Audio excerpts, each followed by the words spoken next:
time, but Corbin's next talk is also about the automation pipeline. Mikhail. Reload it. Oh. Just.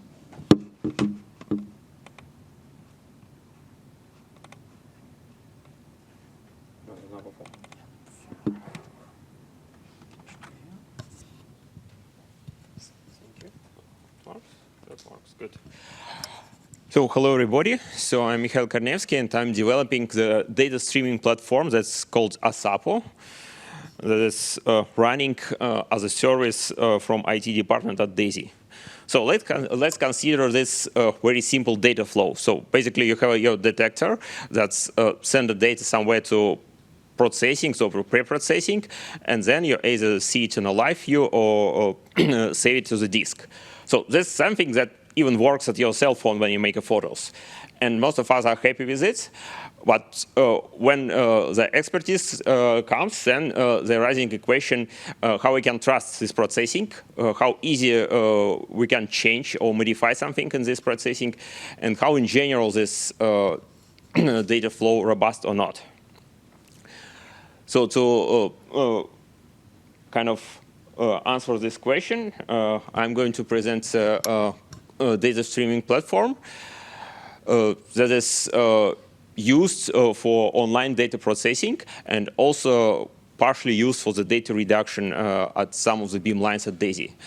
So Asapo streams the data from detectors to the HPC cluster where the images are processed. And this streaming is done with possible caching on disk. So the data kept in a large memory buffer on the server, order of terabyte.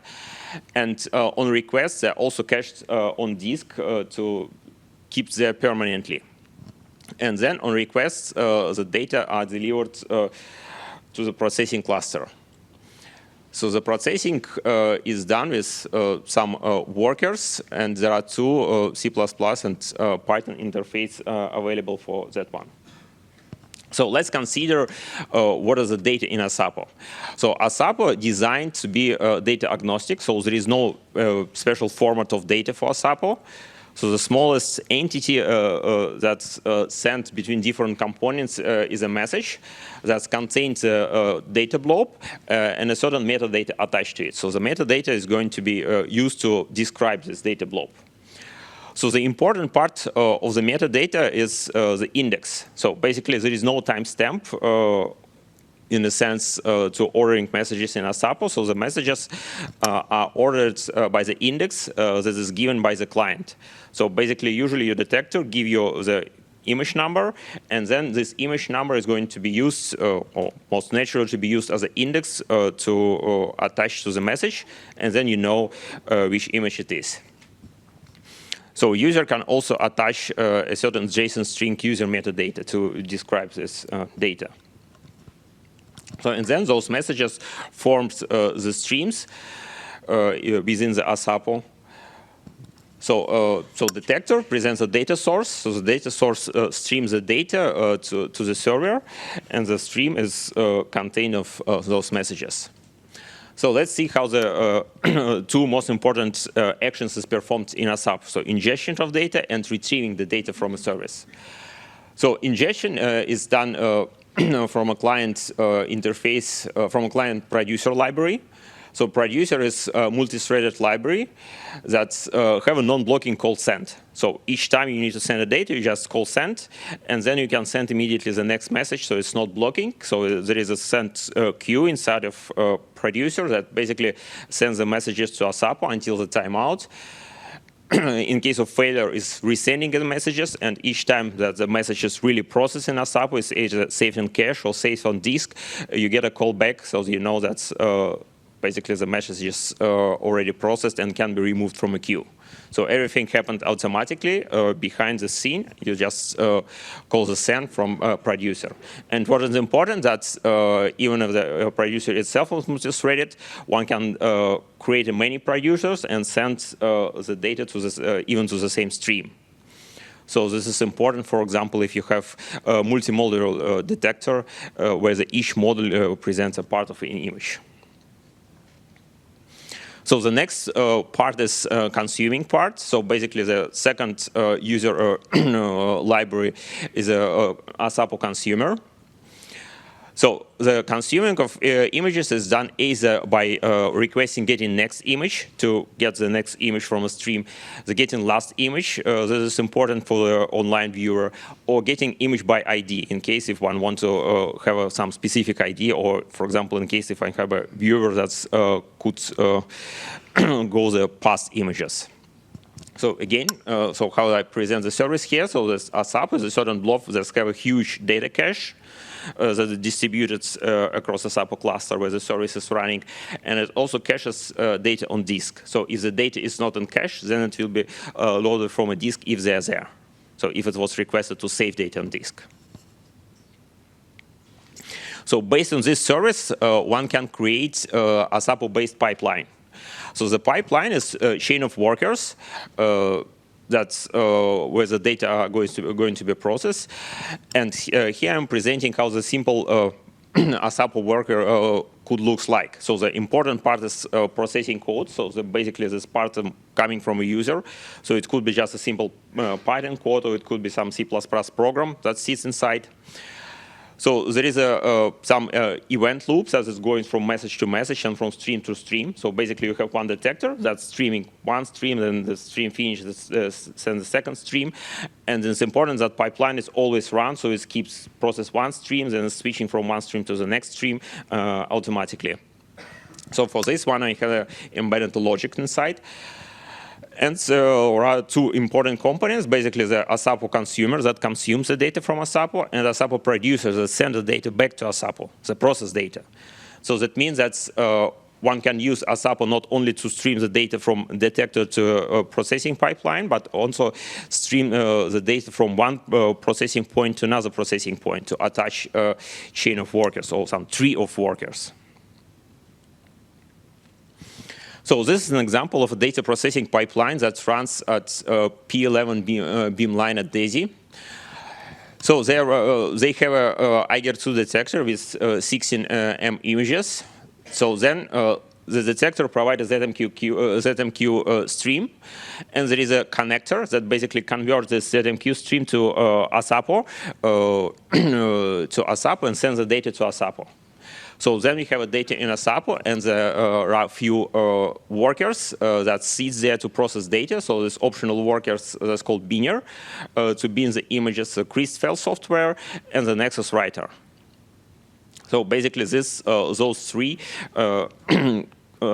workers are the data processing pipeline. So at the end, the Nexus writer saves the data to the file system. So the Crystfile also requires some metadata, so basically the geometry that is just reads from a file in this case. And there is a on the monitoring that is attached to a binner. So that means that the binner sends data to ASAPO, and on the monitoring have also a client to get the data from ASAPO and to visualize it. So in this case, one can see that one not necessary to save the data from Eiger directly, but they can just process data and save them to the file system only when they are processed. So this is a place where the data reduction can happen if we trust the processing algorithm and if we are fine with the setup that we have. If not, then we can just simply ask ASAPO to cache the data on disk. So ASAPO have a few features to simplify the data processing. So one of them is monitoring. So basically, there is a certain visualization of what is going on inside of ASAPO. So the feature is that ASAPO doesn't know anything about the pipeline that is running. So it's just a server to transmit the data. But the pipeline itself tell ASAPO of what is going on with the data. So just by giving the name of requested data sources. And then just getting this one, ASAPO already could construct the simple data flow that is presented here. It could also give a possible, give an actual delay time that has happened within the pipeline. So basically, it measures the time when the messages first came to the service from the detector, and measures the time when the pipeline consumes the data from ASAPO. And this basically gives a delay in the data processing. And it also shows some general monitoring stuff like total transfer rate or total file rate that does process for this pipeline. So one can try this service by installing it from your own. So this exists on a DAISY GitLab. The clients are uploaded to the PyPy packages. So there are some documentation, not perfect, but we are working to improve it. And important that's there is a production ASAPO. This is running at DAISY as a service on a small cluster. What one can also install, ASAPO just from a Docker. So run a single Docker container that basically provides all the service functionality there. So this provides a full ASAPO API, but the functionality a little bit limited in terms of the speed and scalability. So there is also monitoring that is provided for this standalone container.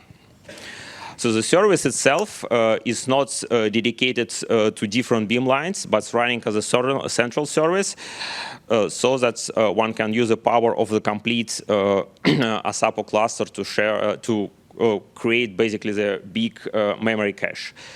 So currently in production, we have 1.5 terabytes RAM that is achieved by running several ASAPO components at different computers, different processing node.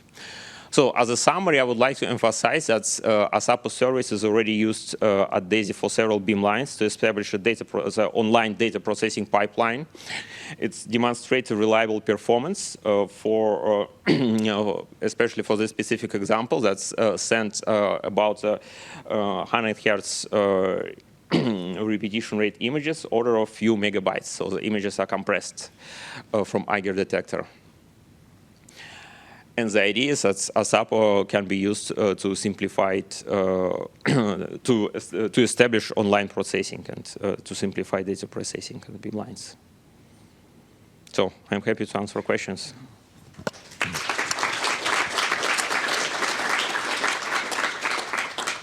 So thank you for saving time. So we can have questions. Thanks for the talk. I was wondering, at the very beginning of the pipeline, who sets the first ID? Is it, well, imagine you have a detector that produces an image and puts it into the ASAPO. Is it the detector who says that the ID is this one, or is it the first time ASAPO receives something that it creates? No, the detector sends it. So it's the detector sets the ID? Yes. Okay. Thanks a lot.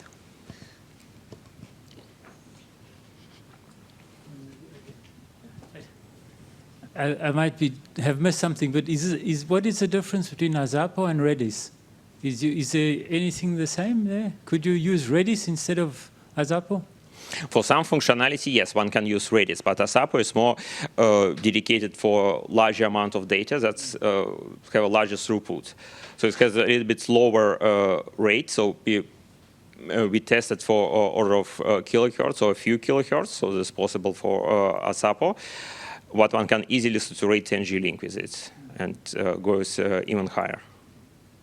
So it's completely distributed, so multiple producers send the data to ASAPO, but ASAPO is located at different nodes, and then never goes to the same one, so it's distributed.